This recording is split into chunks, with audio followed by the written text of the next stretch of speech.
नमस्कार मित्रांनो, आज मी 40 वर्षापासून प्रॅक्टिस करीत आहे आणि खूप पेशंट माझ्याकडे असे येतात की केसांचा उपचारासाठी ते कुठतरी उपचार घेत असतात आणि त्याच्यामुळे त्यांना इरेक्टाईल डिस्फंक्शन म्हणा किंवा लॉस ऑफ डिझायर म्हणजे लिबिडो म्हणजे कमी होणं यासाठी माझ्या क्लिनिकला येतात आणि त्याच विषयी आज मी तुम्हाला थोडक्यात माहिती द्यायचा प्रयत्न करीत आहे की या केसांच्या आजारावर जे ते ट्रीटमेंट घेतात आणि जे काही औषधी घेतात त्यांचे साईड इफेक्टमुळे जेव्हा ते माझ्याकडे येतात तेव्हा मला कुठे असं वाटलं की तुमच्यासाठी हा व्हिडिओ बनवणं अत्यंत गरजेचं आहे की माझे बरेच बांधव आज जे केसासाठी ट्रीटमेंट घेत आहेत कारण की केस सगळ्यांना चांगलंच वाटतात, सगळ्यांना असं वाटतं की आपले केस प्रॉपर असला पाहिजे, आपल्याला टक्कल नाही पडलं पाहिजे. तर त्यासाठी हा व्हिडिओ बनवित आहे. मित्रांनो, मी आहे doctor Umesh. As a clinical sexologist म्हणून गेल्या 40 वर्षापासून मी प्रॅक्टिस करीत आहे आणि खरोखर तुम्हाला सायंटिफिक इन्फॉर्मेशन देण्याचा नेहमी माझा प्रयत्न राहिलेला आहे. तर मित्रांनो, खरोखर माझे व्हिडिओ तुम्हाला आवडत असतील तर नक्की लाईक करा, शेअर करा, आपल्या मित्रांना पाठवा. तर मित्रांनो, असंच माझ्याकडे काल एक ग्रस्त आले. ते कुठेतरी नगर जिल्ह्यामधले होते.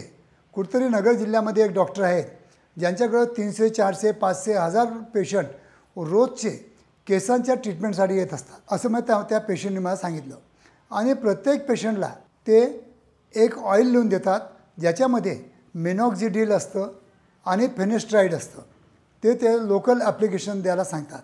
दुसरं एक टॅब्लेट फेनेस्ट्राईड असतं ज्याला मी फेनफिशिया वगैरे काही टॅब्लेटचे नावं असतात ज्याच्यामध्ये फेनेस्ट्राईड किंवा डिट्रास्टेराईड हे 2 औषधी असतात. आणि जसे हे औषध 8 ते 10 दिवस घेतात, 11व्या दिवशी ते माझ्या क्लिनिकला येतात की डॉक्टर साहेब, ना मला आता काम करायची इच्छा होत आहे ना माझ्या इंडियामध्ये ताठरता येत आहे. नंतर मला असं वाटलं की जेव्हा हे पेशंट माझ्याकडे खूप वाढले तर त्याला मी ताबडतोब सांगितलं की बाबा हे स्टॉप कर.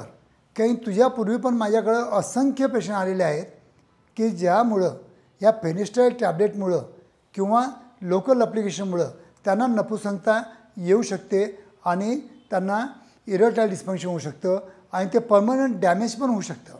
बरं झालं तू फक्त 8 ते 10 दिवस घेतलं.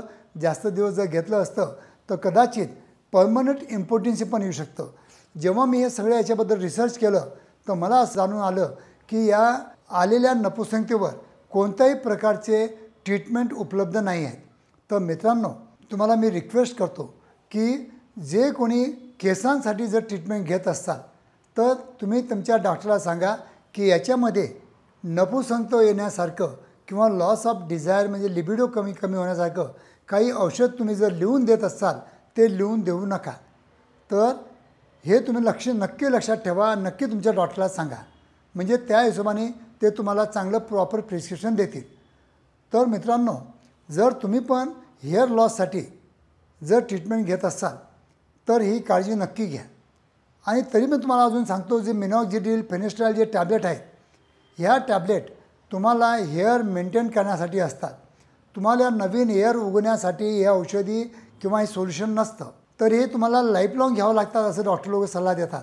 जोपर्यंत तुम्ही औषध घेता तोपर्यंत तुमचे हेअर्स तुम्हाला आहेत ते गळणार नाहीत, पण नवीन केस उगवत नाहीत. कारण एक वेळ हेअर फॉलिकल तुमचं पडलं तर मग ते तिथं केस येऊ शकत नाही.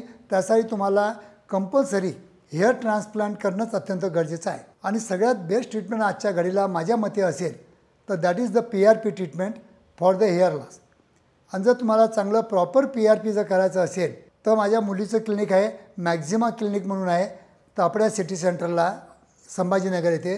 तर तुम्ही प्रॉपर PRP थेरपी करून घेऊ शकता जेणेकरून तुम्हाला या औषधाचे साईड इफेक्ट होणार नाही.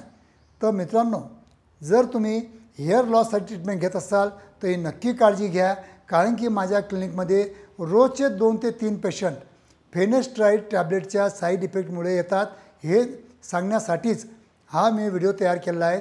धन्यवाद मित्रांनो.